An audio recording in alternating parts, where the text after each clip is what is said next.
影先生、おはようございます。影先生、Mr. Kageto. Okay, I'm here. Okay, now how about it's time to start? Okay, would you please start from the yeah. side? MC, please start today's session.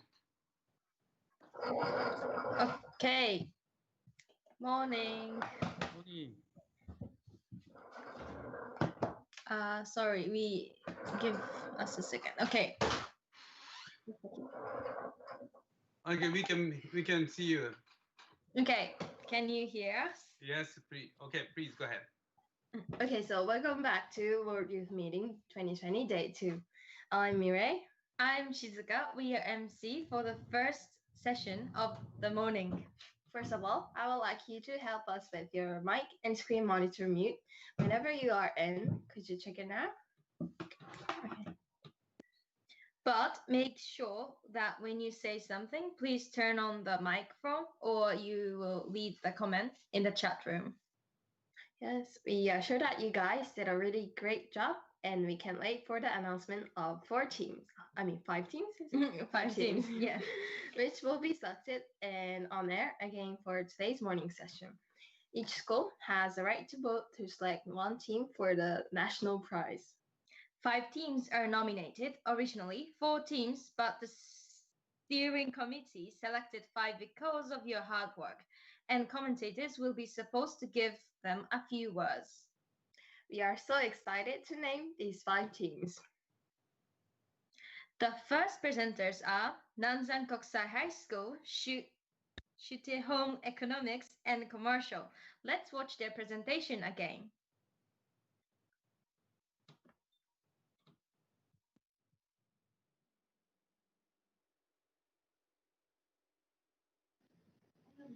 When you hear of a quality education, you will like somebody else's problem.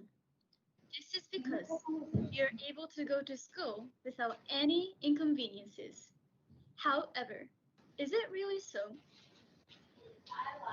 There is a difference in education between rural and urban areas.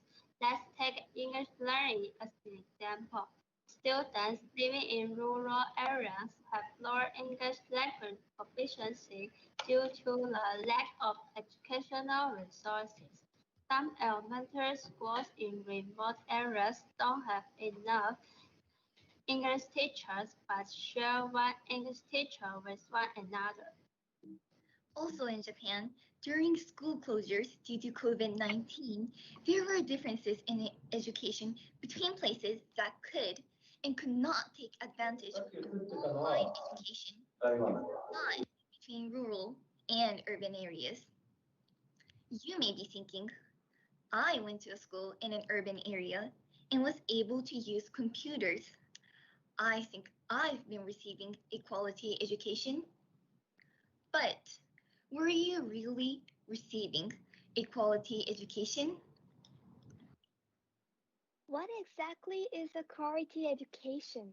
Help us ponder the matter or 2 people. One of them is Shen Xinlin, who works hard to get rid of educational inequality between urban and rural areas in Taiwan.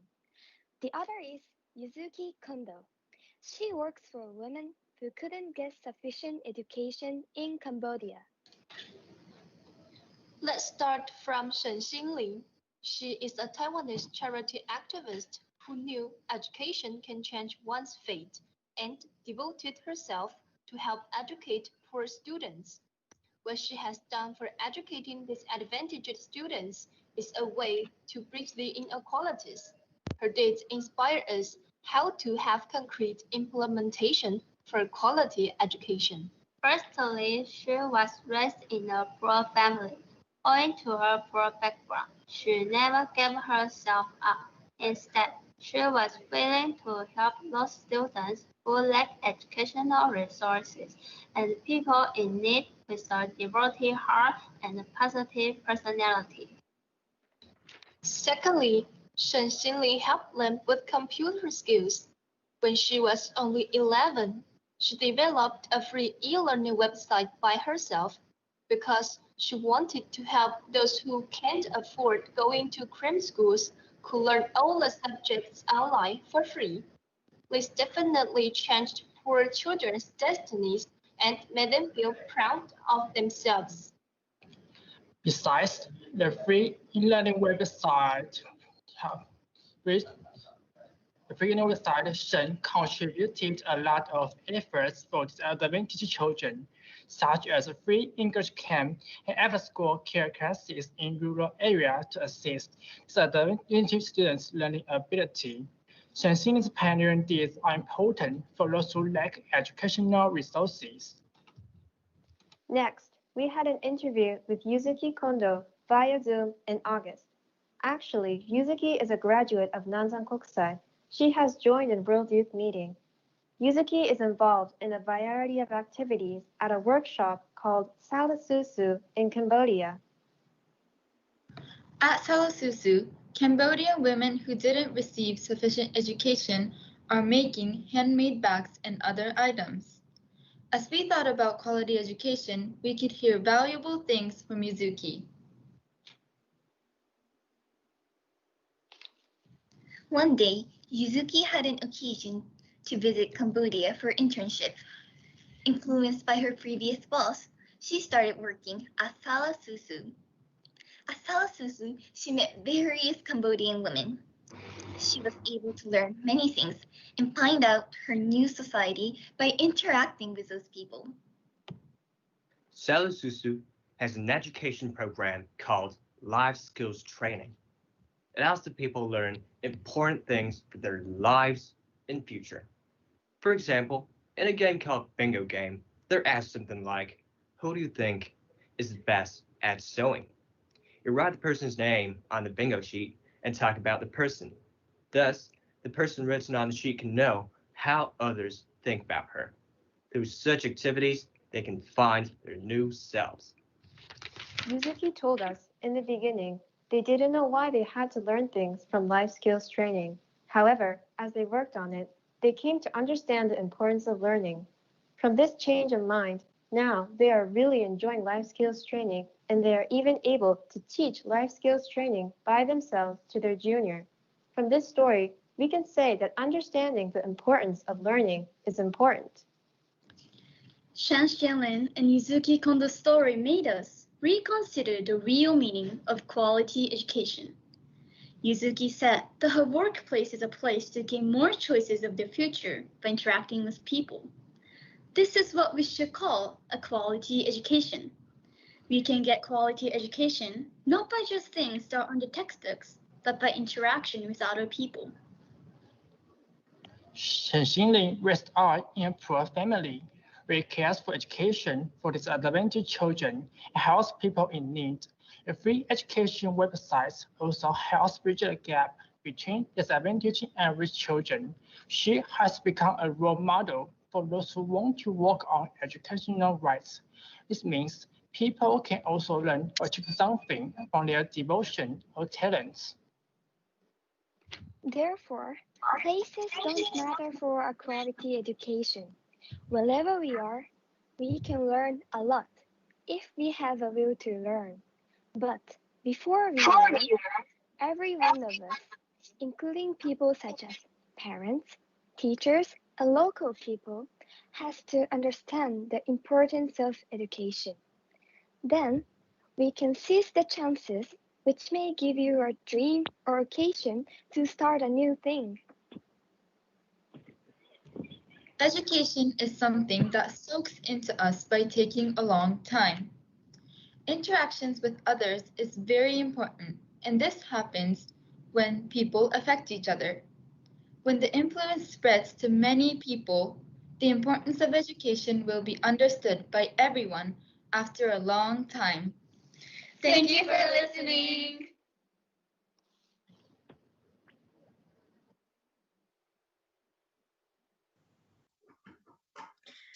Wow, that was an amazing presentation. Now we will hear a comment to this presentation from Mr. Asakawa, Ritsumekana High School.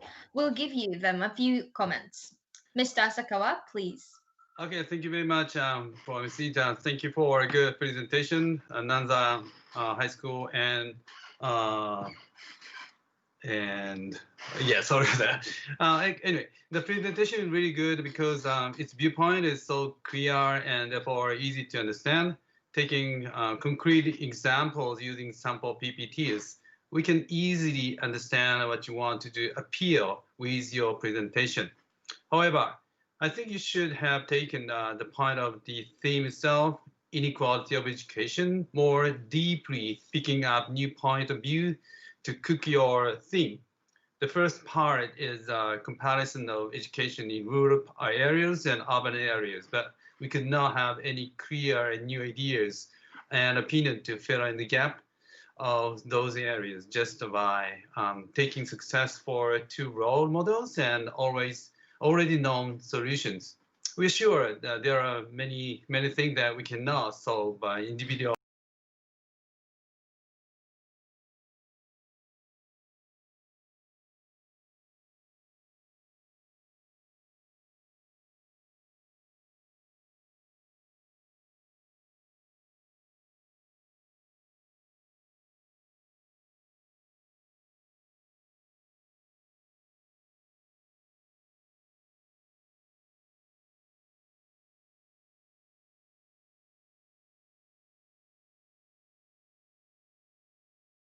You have practiced and have been well prepared to make your presentation. Wherever we are, we can learn a lot. This is in fact true, so we should keep this phrase always in mind until when we touch down our ball on the goal. Okay, good job. Thank you very much. That's my comment. Thank you, Mr. Asakawa. Okay, so the second presenters are Ritsuzi High School A and Gurgang Laboratory School, National Samyetan University. Let's watch their presentation again.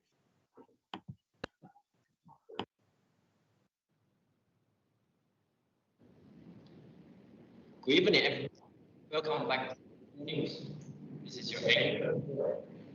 Our case today is educational problems in the face of COVID-19. It seems that problems have occurred during the pandemic. Since so many schools are shut down, what can we do to divide? Teachers and students are all separated because of home quarantine. Let's welcome the guests. Hello, everyone. We are Nicole. Jay. Global Laboratory School in Taiwan. Hi, we are live broadcasting from Ujija Broadcast Station. We are Marino, Haruka, and we are really pleased to be invited to Gongan News. So, Nicole, tell us what you think. We know that every country has been taking action to protect the health of people, such as locking down school to reduce the risk of getting cluster infection. There are now over 180 countries that have shut down their school for temporary home quarantine. Well, there must be ways to maintain quality education. And what is quality education? Quality education ensures inclusive and equitable quality education and promotes lifelong learning opportunities for all. And any concrete ways to achieve quality education? Well, there are many indeed. One is through online teaching. What we can actually do is that students and teachers meet on Google Meet once a day. The advantages of this solution are as follows. First, it helps prevent COVID-19 from spreading further. Also, if teachers upload the courses that students have joined, it increases the chance of self-learning. Students can watch those learning videos many times. And what if students get distracted during online learning? I'm very glad to answer this question. Online teaching also allows students to raise questions and receive feedback immediately. Teachers can use some teaching strategies to get students out. By doing so, teachers can make sure students participate in the learning actively. and I'm concerned that students may access to children with computers, smartphones, or live in areas that have poor internet connection and have difficulty joining the online courses. To make our fully, within that, governments can set up educational TV channels and radio channels broadcasting 24/7 so that students can watch or listen them anytime they want to learn. Well, and how about if students have questions regarding what they learn after online courses? Well, we can make good use of applications such as Facebook. The concrete way to build a question and answer system is creating a learning club, which involves some volunteers who have an education certification. When students have some questions, they can go to the club and make appointment to seek help. As for the situation without the internet, the other way is create a 24-hour hotline. That means after they watch the TV programs or listen to the radio, the host will offer phone numbers or show the information on the screen. If they have questions, they could make a phone call to choose whether they want to talk to AI robots or volunteers in their own countries. But who's gonna organize those surveys kids? Well, actually, we can send the plan of the programs to the governments in their own countries and ask the resources from their governments. By using above methods, we believe that students can get prompt assistance even they learn at home. And do you think they are enough to fully bridge the divide? Computers or even electronic products aren't readily available in rural areas. How are they going to learn? To fix this gap, we can raise money to help students in need by getting those resources. For instance, we can cooperate with celebrities.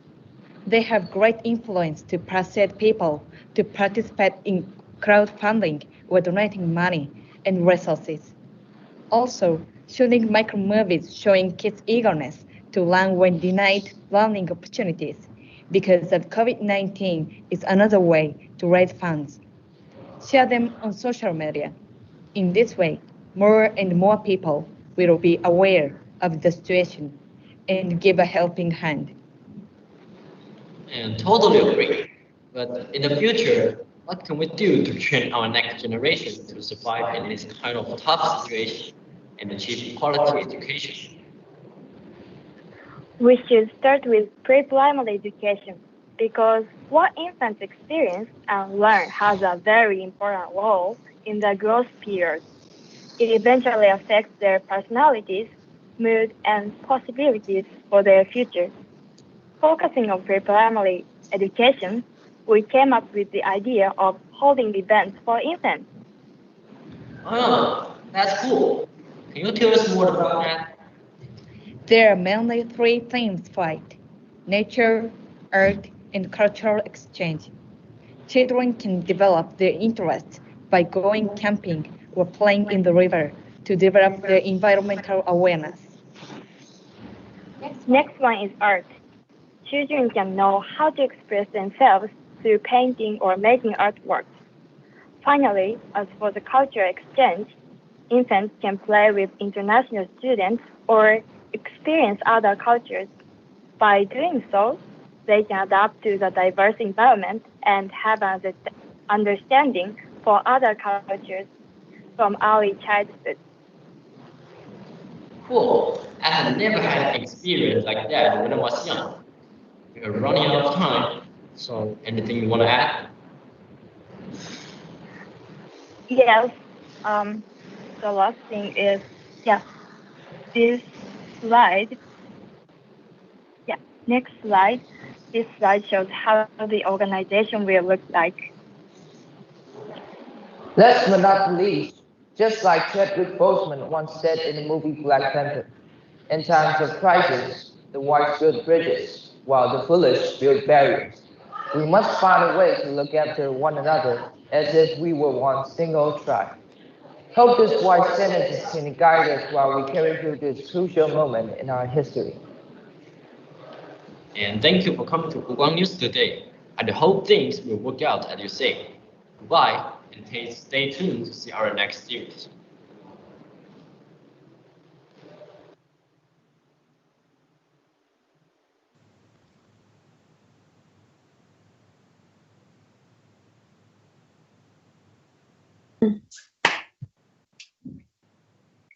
Wow, that's an amazing presentation. Now we will hear a comment to this presentation from Ms. Mochizuki, Waseda Honjo High School. We'll give them a few comments. Ms. Mochizuki, please.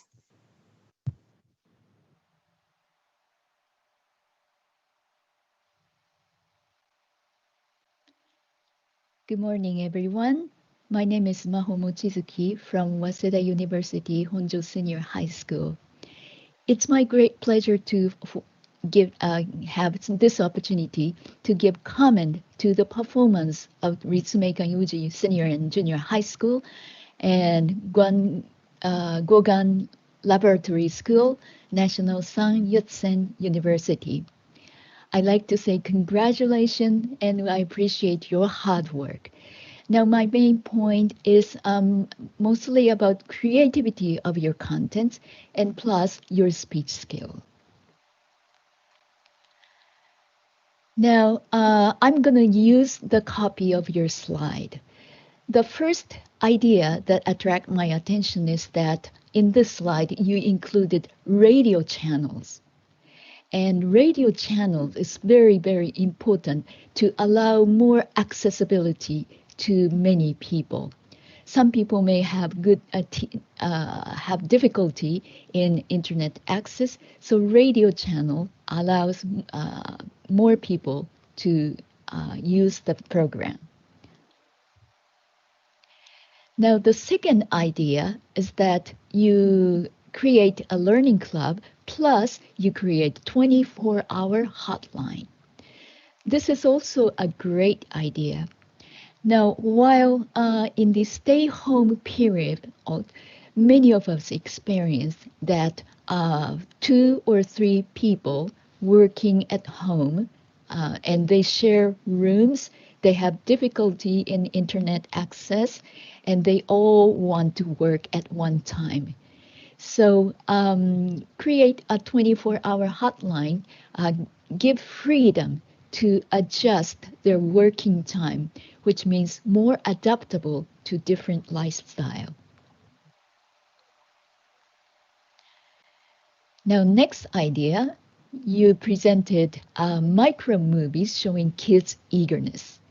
Now, what is fascinating about this idea is that you personalize the story of the children who are involved, and also children will get commitment to the program.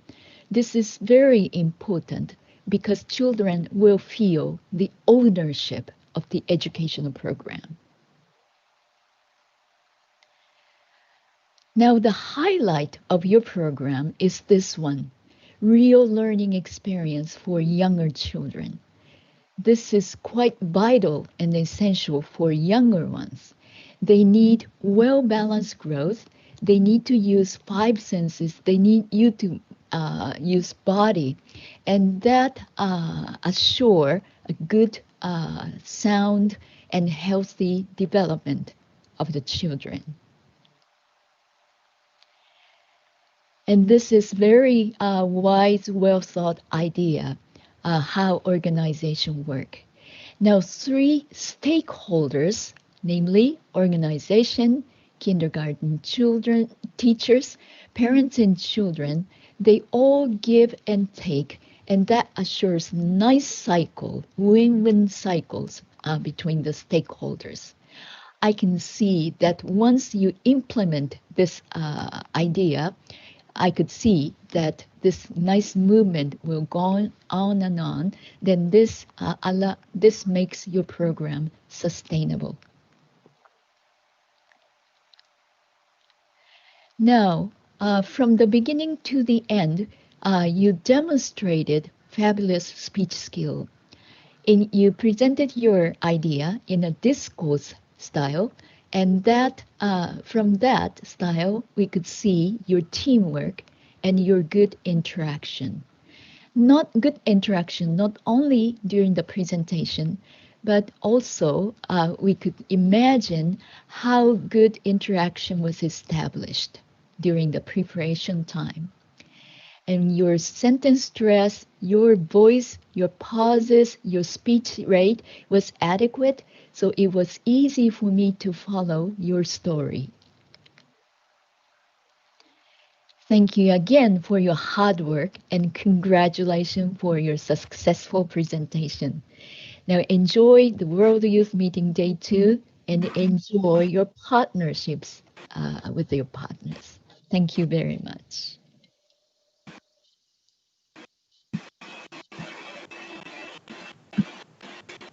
The third presenters are Ritsumeikan Junior and Senior High School Team F and Kaohsiung Municipal Kaohsiung Girls Senior High School. Let's watch their presentation again.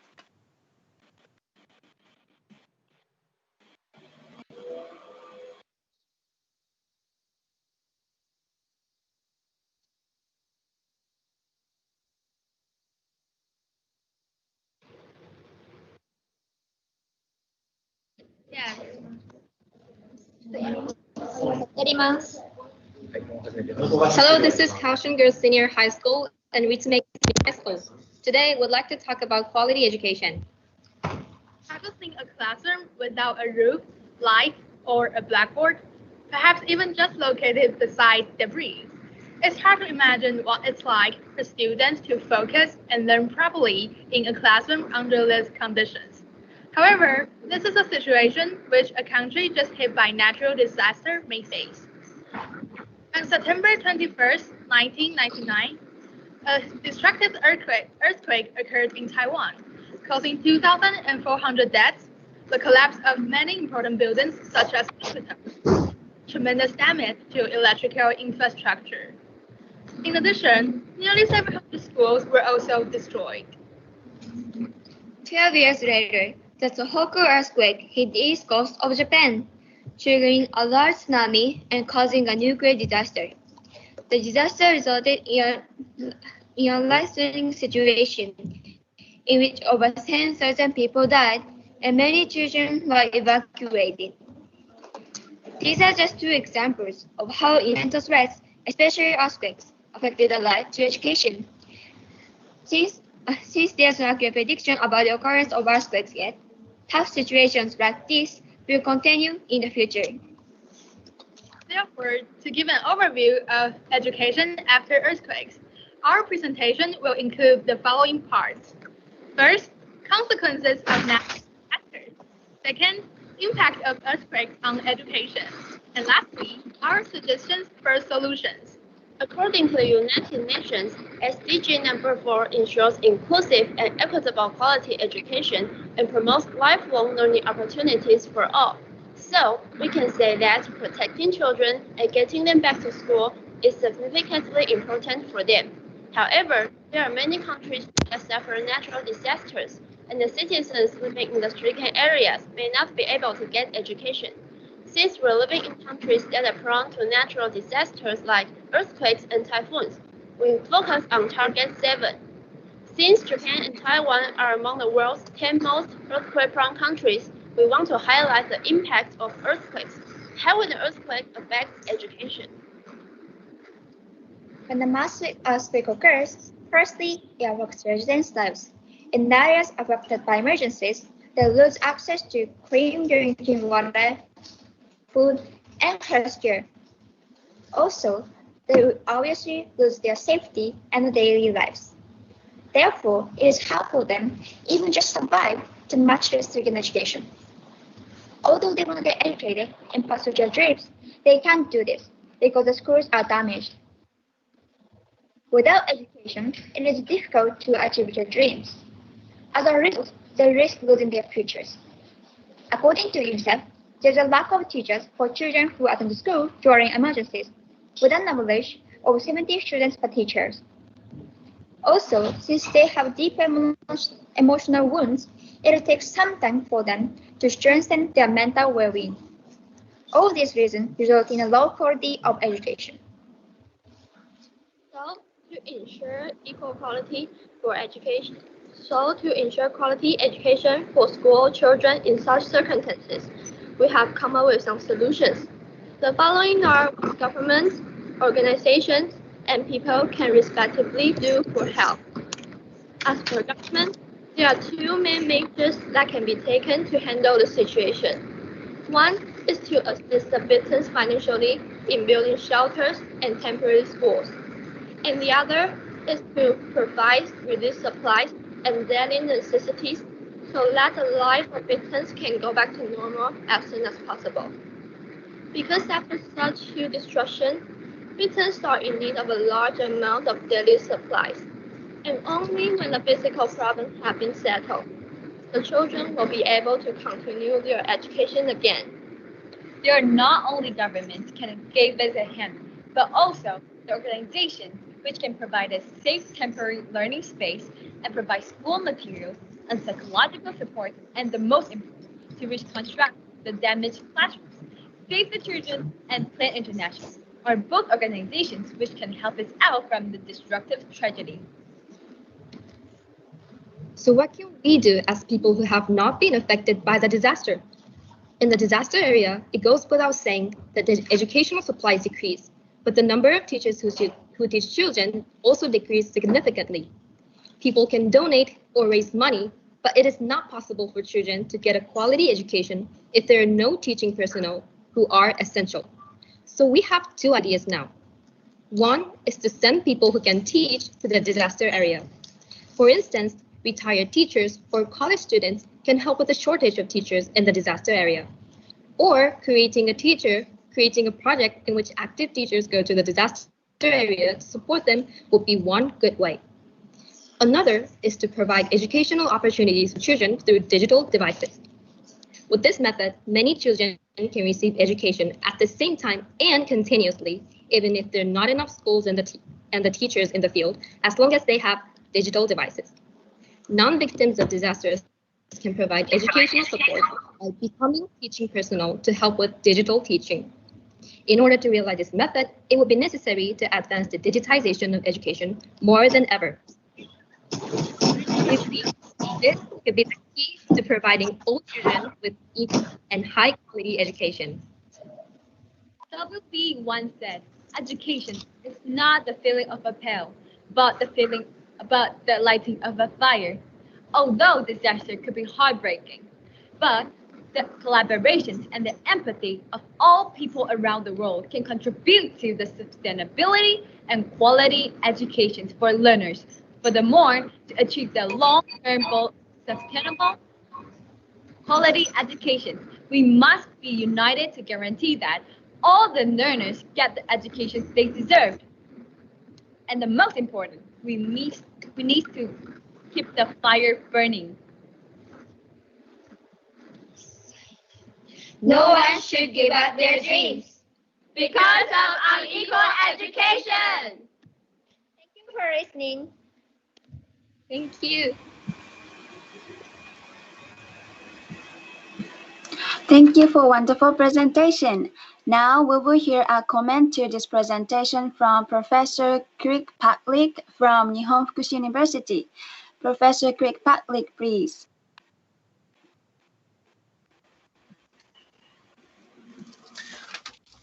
All right. Well, good morning, everyone. Thank you to the MCs, and also thank you to this group. Congratulations on your success and your selection amongst the top 4 very good presentations that we've been able to enjoy this year at the World Youth Meeting in this very unique setting here online, with all of us spread out around the world. And I think that probably brings me to the first point.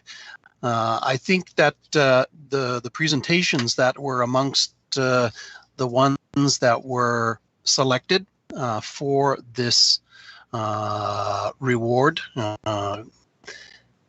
the thing that I think that what really stood out for me amongst the four that were selected, five, sorry, was their good use of this medium. Zoom is a very unique medium for not only educating, but also presenting, as you did yesterday. And I think that what we saw was some very good technical skills and abilities. What I noticed worked best with the presenters is thinking about this medium as a kind of almost like a television. And I think what the winning groups have did is they sort of took that thinking and applied it to the way that you were all, for example, sitting in front of the camera so as not to move too much.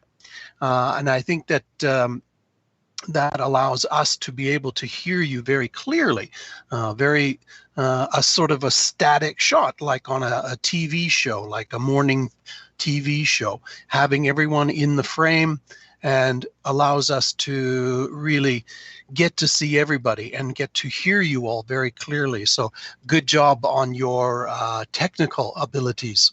Now, going on to the presentation, you took a very large topic, how to continue education, even in a situation where there has been such thing, a natural disaster, and has made the education very difficult because of the loss of buildings and so on.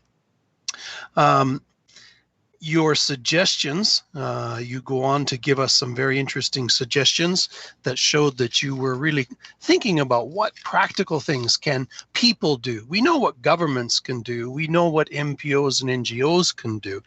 But I like that you were able to start to think outside the box and to actually come up with ideas that were unique to your group. And those ideas of asking, for example, retired teachers who have a lot of experience teaching and who, because they're retired, have more time and flexibility to be able to go and assist in a situation like that. I thought that was really good. And also the suggestion that maybe university students who are learning to teach. I think if we pair people like that together, we have lots of experience and lots of enthusiasm. Bringing those two groups together to help teach in such a terrible situation is a really good idea, very unique and special idea. One that I think that governments and organizations really need to sort of think about. And I really appreciate that suggestion of yours. Another positive thing that I definitely noticed, especially towards the end, is the passion in your voice. Again, because we have such a limited focus here, using for example, this online system, using your voice really is an important communicative technique, as you do when you're doing a presentation in a classroom. Using your voice, of course, is really important. And here on Zoom also, by using your voice, the levels of your voice, it really brought out the passion at the end. And I liked your use of the quote as well, to sort of bring everything together and to wrap it all up at the end. Very good. And I quite enjoyed it. My only suggestion, I suppose the problem is, again, we have a very short time, only 7 minutes, but in imagining how you could maybe improve the presentation, I think that something that would really bring it alive and make it really interesting and for everyone is if it were possible to interview people or students who had been affected by the two natural disasters that you mentioned, the one in Taiwan and the one here in Tohoku in Japan. Those are the kinds of little extra steps that might have made it just a little bit more solid. But of course, because of the coronavirus outbreak, the pandemic, we are greatly limited. But That said, I think with the time that you had and with the obvious good teamwork and work that you did, you were able to deliver a very interesting and passionate presentation. So once again, congratulations on your selection. You have done a very good job, and I want to encourage you to continue to take part in such events as this. Thank you very much. Thank you very much, Professor Kirkpatrick. So let's move on to the next presenters. The fourth presenters are Kansai University Team D and Huin University. Let's watch the presentation again.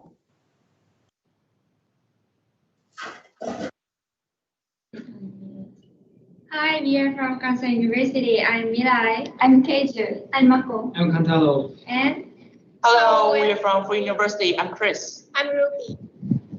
Online language study, what we can do against COVID-19. It's sudden, but what does the number mean? The number shows the number of university students who are taking online classes in Japan.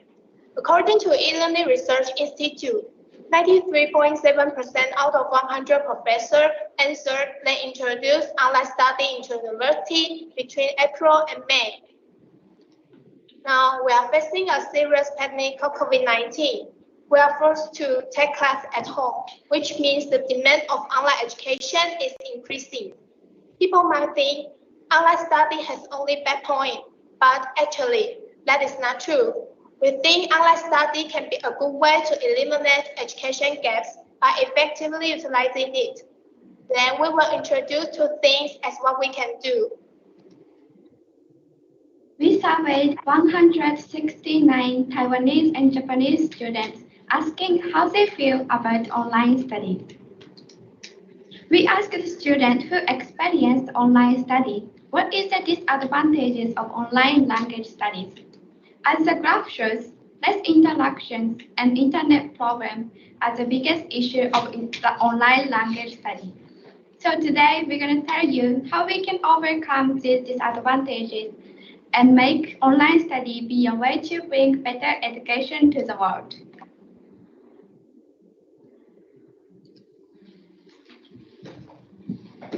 Firstly, I'd like to talk about solutions of internet problems. According to the survey, there are some problems like the bad quality of sound and pictures because the online is live. However, there is a possible way to solve this problem. It's providing educational video of language study instead of live classes. Comparing to live class, the video are not very affected by internet problems. Once you download the video, the quality of sound and images will be great. I'd like to introduce famous Japanese video learning system called Study Supplement. All classes are recorded by Japanese popular teachers. Surprisingly, once you register this application, you can watch those videos many times with your smartphone and PC. So you can proceed your study at your own pace, regardless of time and place. However, there are some problems like the admission fee is not cheap and all classes are in Japanese. So we can't say study supplement is available for everyone.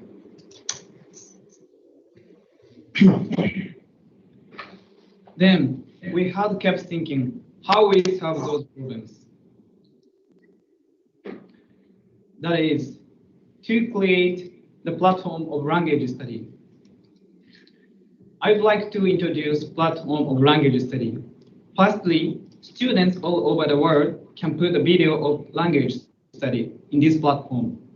Secondly, all videos are available for free because it is offered by students.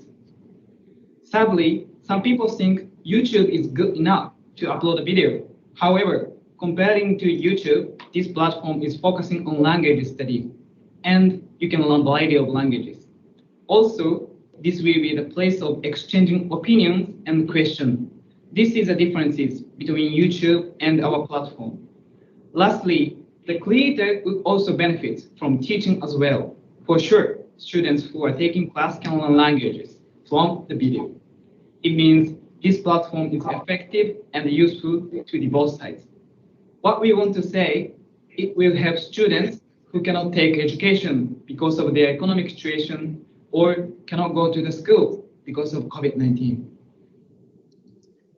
For less interaction, we offer a solution, online study abroad. By online study abroad, you can connect to people all over the world. According to a survey of students who have taken online classes, the advantages of online classes are its convenience, the ability to connect to people anywhere, and inexpensiveness. And the best way to take these advantages is to study abroad online.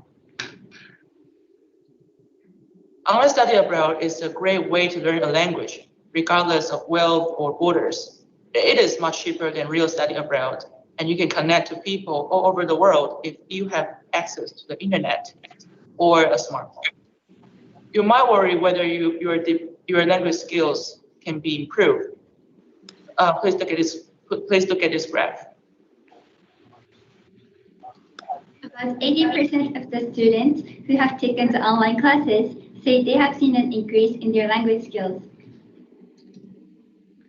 When we asked one student what kind of improvement he felt, he replied, "My speaking ability has improved because I can't use facial expressions and body language to communicate online." It means you can develop your English skills from your own room. We know there are many students who want to study abroad but can't make it because of COVID-19. So now online study abroad is a great way to develop your English skills from your own room. Moreover, it might increase opportunities to learn languages for underprivileged students because it is much cheaper than actually going abroad, and national border doesn't matter.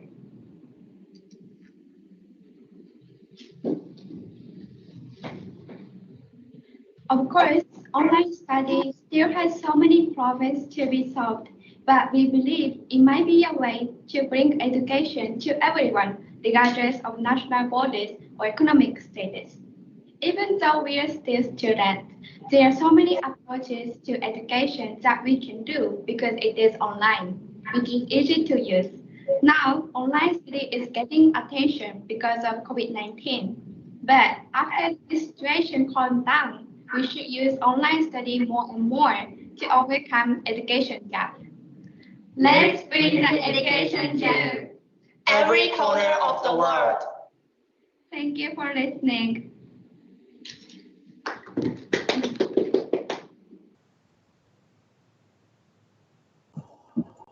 Thank you very much for your presentation. We thought kind of very impressive presentation. So now we will hear a comment to this presentation from Professor Kirkpatrick from Nihon Fukushi University. Professor Kirkpatrick, please. All right, it's me again. All right. Thank you very much to that group as well, and to all of the groups who have been selected for the consideration. All of you have done a lot of great work. So let's just look a little bit at this presentation that we just watched. First and foremost, I think, again, this is another group that has really learned how to use this amazing tool really well. And I think the less, it seems to me that the less that the presenters move, the better. As I said with the last presentation, thinking of it as a kind of performance, imagining that you are like a TV host or presenter is really important, because then it really gives a good image to the people who are watching you. So excellent. So some of the things that I thought were really interesting from this presentation, which seems quite obvious, the teamwork, I think, is something that really seems to come out from the presentation, not just in the actual giving the presentation, but I think that the way that you have constructed your presentation kind of shows that there was obviously a lot of good interaction between the two teams. You obviously spent a lot of time discussing and planning. And I think that's what really goes into any good presentation, is the planning and the preparation beforehand. It's something that us boring teachers are always going on about, is the importance of planning and preparing. But as you just saw, everyone, this is the kind of result that we can enjoy is in such a successful presentation. Another feature that I found very good with this presentation was the use of different kinds of research. We saw that you gave a survey, a few surveys, and you showed us in a very simple pie chart the results of that survey, which were easy to understand and follow. Also, your focus on university students, I think, with your surveys and such, makes it really relevant, because you're thinking about the audience. Who is the audience of the World Youth Meeting? Well, high school students, university students. So I think that that kind of focus makes it very relevant for the people who are watching. And that's really important, is when you are preparing a presentation, you really want to think about the audience, be in their shoes, so as to give them the kind of information that they can take away and remember. And I think that you've done that. And also, using that survey, you got a good idea of the situation with university students, and you were able to identify real issues, real problems, and go on from that. And that's what we call really good research, is you're looking at a real situation, you're identifying real problems, and that's really good. The solutions, again, that you are suggesting also are very interesting. The idea of having an online platform, not YouTube, but like YouTube, by students, for students. I mean, that seems to me a very unique and interesting idea that I hope that someone out there will take into consideration and even think about setting up. I think that would be quite useful. I mean, who knows the problems of students better than the students themselves? So that kind of unique idea is very good. What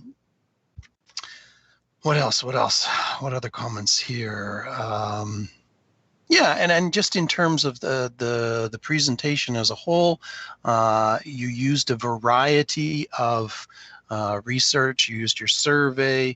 You also had a video testimonial from a student. Very good. That's quite interesting. I mean, you only have 7 minutes and 30 seconds to do your presentation. By using a variety of different things in your presentation, like videos, like graphs, I think is a good way to really hook your audience and keep them interested in following along. So lastly, I think that my final comment would be for all the students that have joined the World Youth Meeting. I know some of you are happy with online learning, some of you are not so happy with online learning. But what I want you to take away is the idea that we are very lucky in this generation that we have such a unique and useful tool called the internet. And I think that students cannot say, "Oh, I have no way to use my English." No, you do. It's right in front of you. Usually it's right in your hand. Your smartphone and the internet have so much to help you if you just start looking. And I think that's the message that we really get from all of the presentations.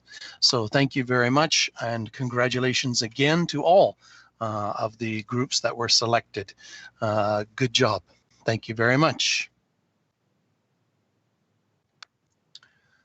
MC.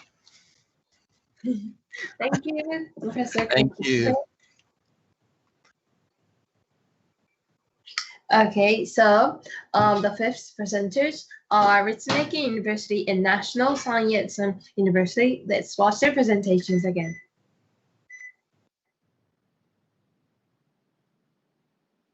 We are going to talk about online education, specifically utilizing online know-how for a better educational system. Our group, myself, Hiroki, and Mei from Ritsumeikan University, Japan, and Wendy from National Science University, Taiwan. Next, I want you to look at our flow today. First, introduction. We will tell you about focus and significance. Next, about face-to-face classes. And then about data gathering, which we conducted. After that, we will talk about data and ideas.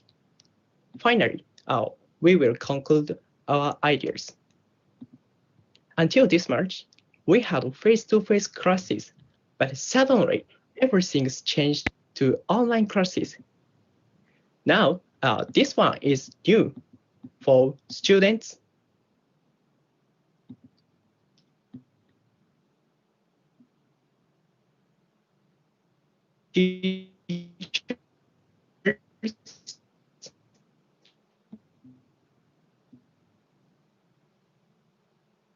Administration. So it's different. But why? Answer is because of limited online teaching and learning. Then is the online education so bad? As you know, even face-to-face, there are good education system. What we want to propose today is a combination of good points. We don't want to focus only just now, but after COVID-19 as a proposal for a better educational system.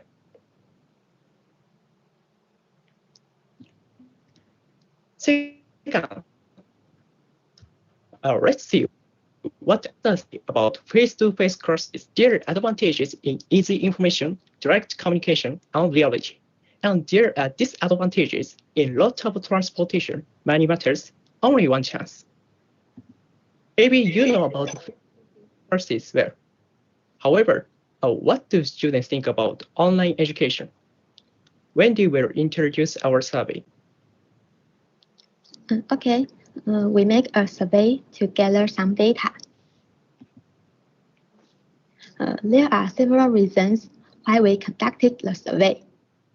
First of all, to understand how students experience online classes.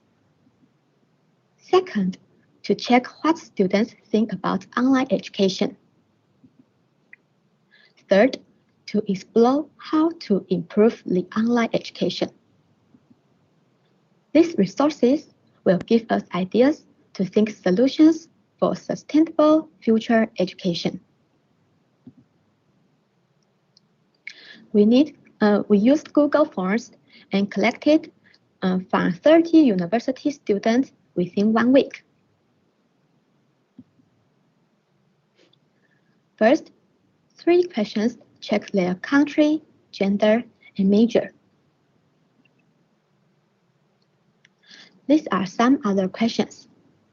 For question 2, the overall average was 3.21, suggesting students mostly have enjoyed the online classes. In question 3, we asked about improvement. Okay, let's look at the results. In table 1, shows how students think about online classes. As for the impression, both Taiwan and Japan students think they can check the materials many times. They need less transportation and easy to manage the time. As for the improvement, students suggest improving learning environment with more interaction, reduce technical troubles, and improve safety. Next, May will talk about our findings. And thanks, Wendy. Let me further talk about data and our idea. This information is for face-to-face and online classes. We propose overcoming the weak points by using strong points. For example, online education has a lot of communication troubles. We can improve them by applying face-to-face communication know-how. On the other hand, in face-to-face classes, students have to travel a lot. If you combine online classes, will reduce transportation time. We have two ideas. With COVID-19, there will be a lot of online classes. We need to reduce online troubles. For example, reduce technical troubles, improve communication, improve learning environment. And after COVID-19, we can combine face-to-face and online, which will reduce some other troubles. For example, reduce lots of transportation time, to reconsider money matters, make materials more usable. Let's move to the summary. In conclusion, we propose that a combination of face-to-face and online systems know-how will benefit students to have a better education with reduced troubles in the future. However, we had limited data and only 2 countries. So further survey is needed. This is our reference. Thank you very much for your attention.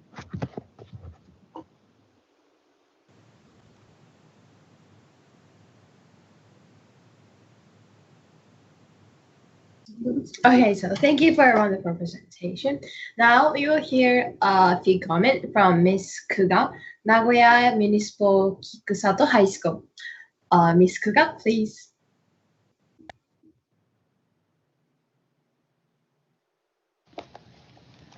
Thank you for letting me be a part of this event. First, let me tell you about something you all did a great job about. You all delivered the presentation so that the audience could understand well enough. It is not that your English was perfect like a native speaker, but it is that you cared about the speakers and chose the vocabulary and speed and use intonation and pause very carefully. This is important to communicate for us non-English native speakers with each other, right? Secondly, let me tell you something. Some of the groups did a great job. You made clear in the presentation why you chose the topic, why it was important to you and the future of the world. You explained well what consequence will be brought if you don't do anything about it, and explained how the world would change in a good way if the situation is improved. Thirdly, I will talk about number 2 presentation in room B by Ritsumeikan University and San Yat-sen University. Before you presented the results of your research, you explained how you conducted them, what's the purpose of them, and what the research would teach us. And when you presented your ideas and conclusion according to the result, you made a lot of effort to analyze them and organize them and show them by using a diagram chart form. This way, you helped us to take small steps to get ready to hear your conclusion and understand it more easily and clearly. So what I have been talking about is especially helpful even when we are listening to a presentation in the language, a foreign language that we are having difficulty understanding. I myself learned from you what I should do when I care about the listener and make it easier for them to understand my speech. Congratulations on your hard work and the success of your presentation.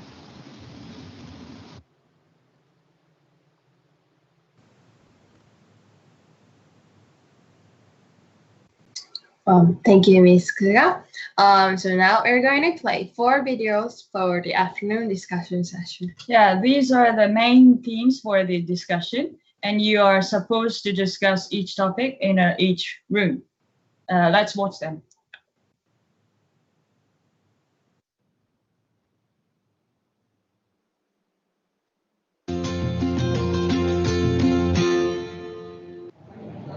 Hi guys, it's me, Hinata, and hi, I'm Gogone.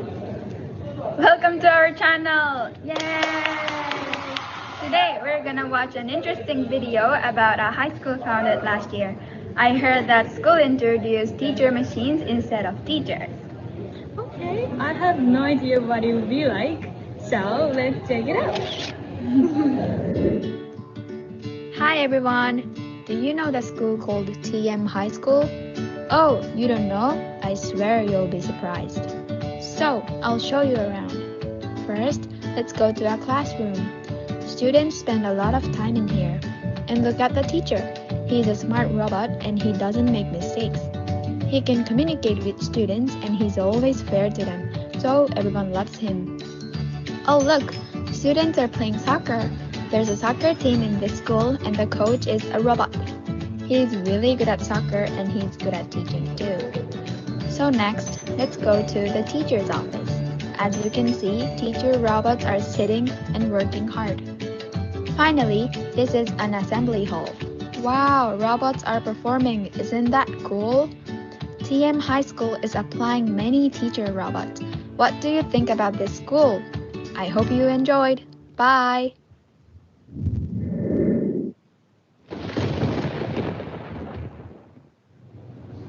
I agree with this idea. For the economic point of view, it will be possible to reduce the labor cost. I really don't think so. Your point does make sense, but I think we have to pay for maintenance. And when we introduce teacher machines, it will be very costly. I don't think all schools can afford to have them.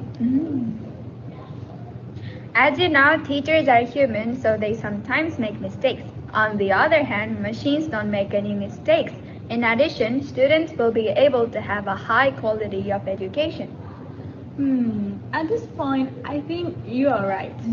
But I have some strong arguments. Because they are machines, maybe they can teach art class and some other classes because they lack imaginations.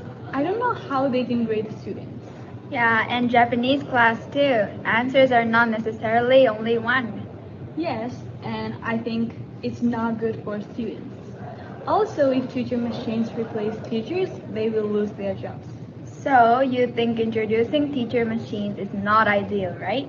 Yes, I think we have different opinions about this. Yeah, I think so too. Thank you for watching our video! I want to know your opinion about this, so let me hear your opinions down below on comments. And don't forget to subscribe to our videos. Bye!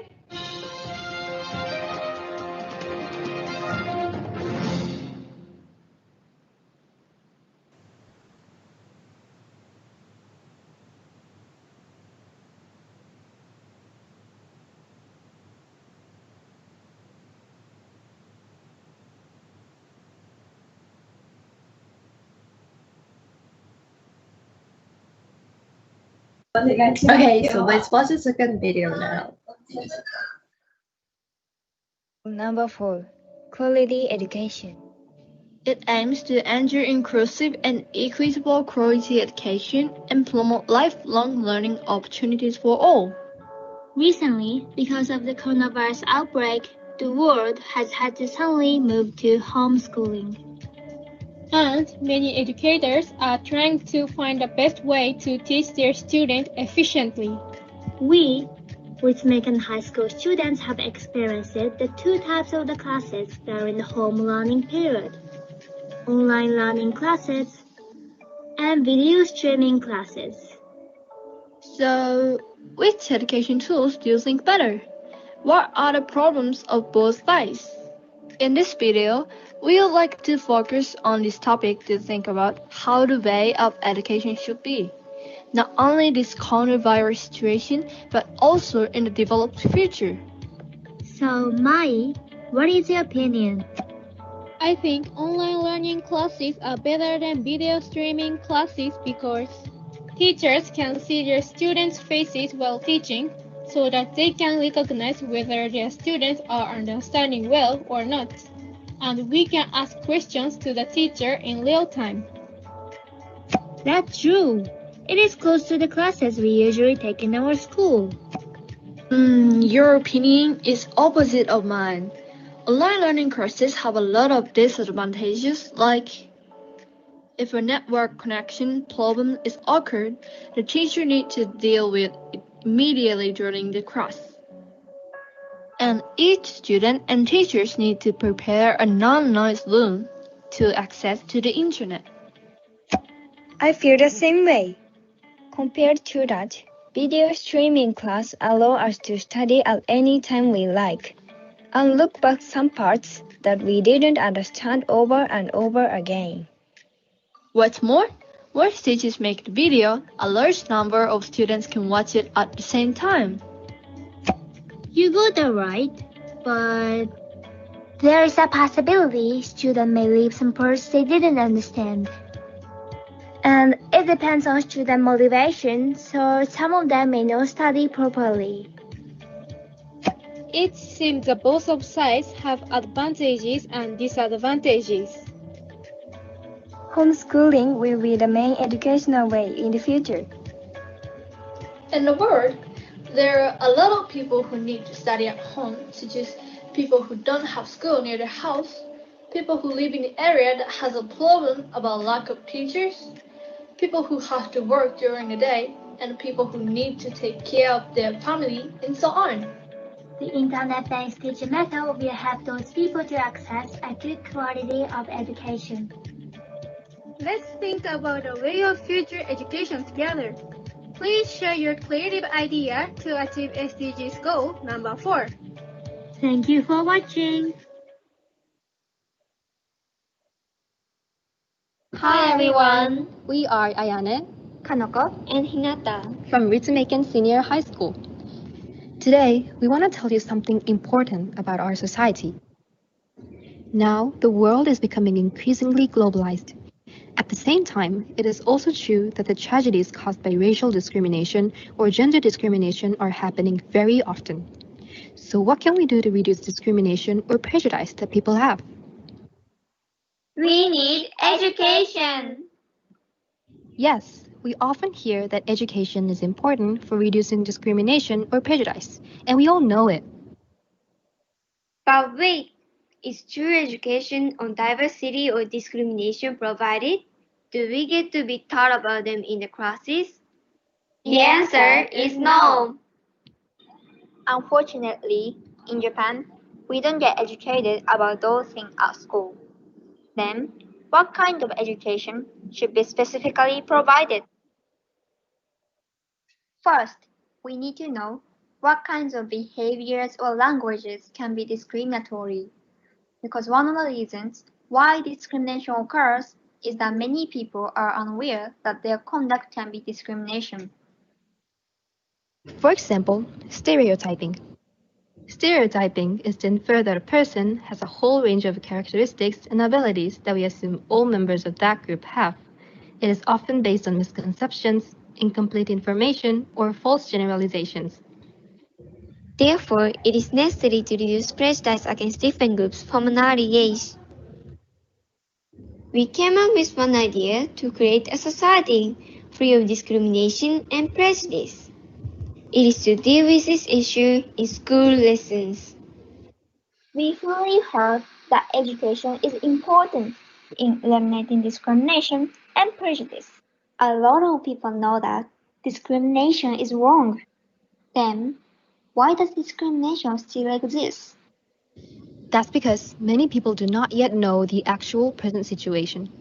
We have to ensure that the younger generation and children are given accurate information and to pass it down to future generations. To that end, we thought creating a school curriculum for learning about diversity and discrimination is one innovative idea.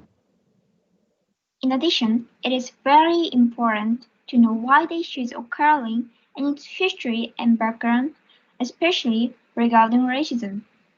Knowing them helps us understand why we should fight against discrimination and why we should raise our voices for minority rights.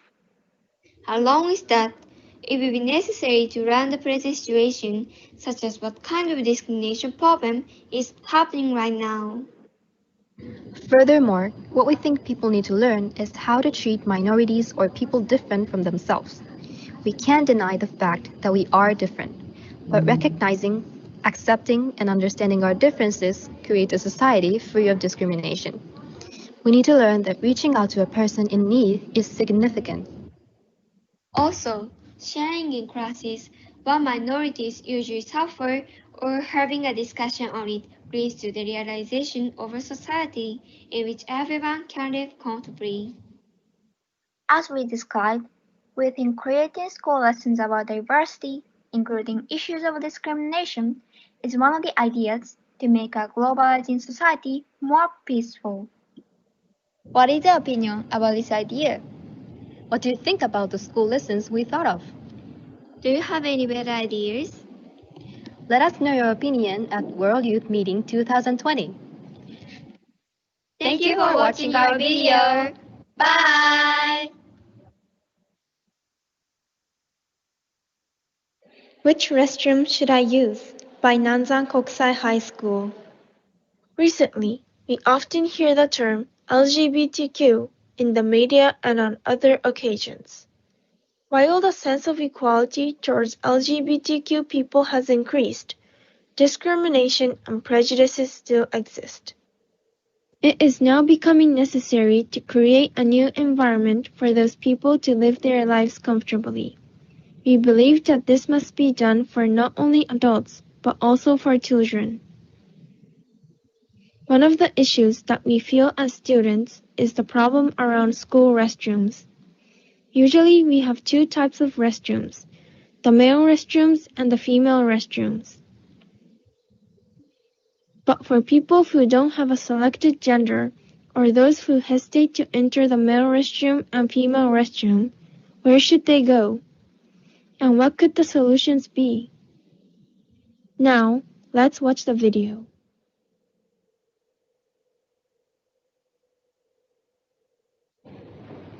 Today's test was so hard. Yeah. Oh, let's go to the bathroom. Oh, sure.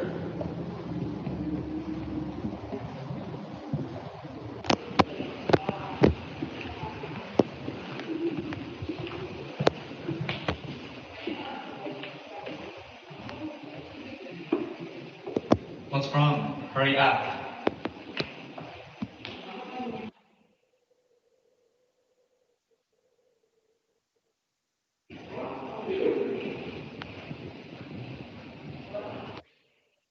We thought that by adding a gender-neutral restroom, we could fix this problem.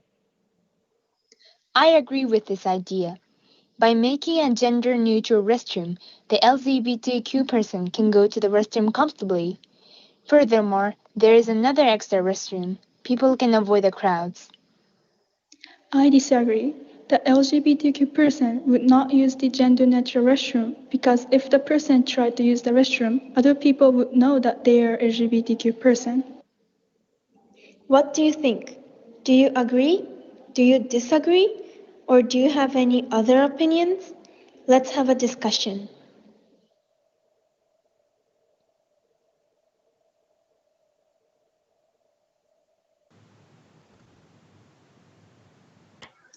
These 4 videos are the main themes for the discussion in the afternoon session, and you are supposed to discuss each topic in each room.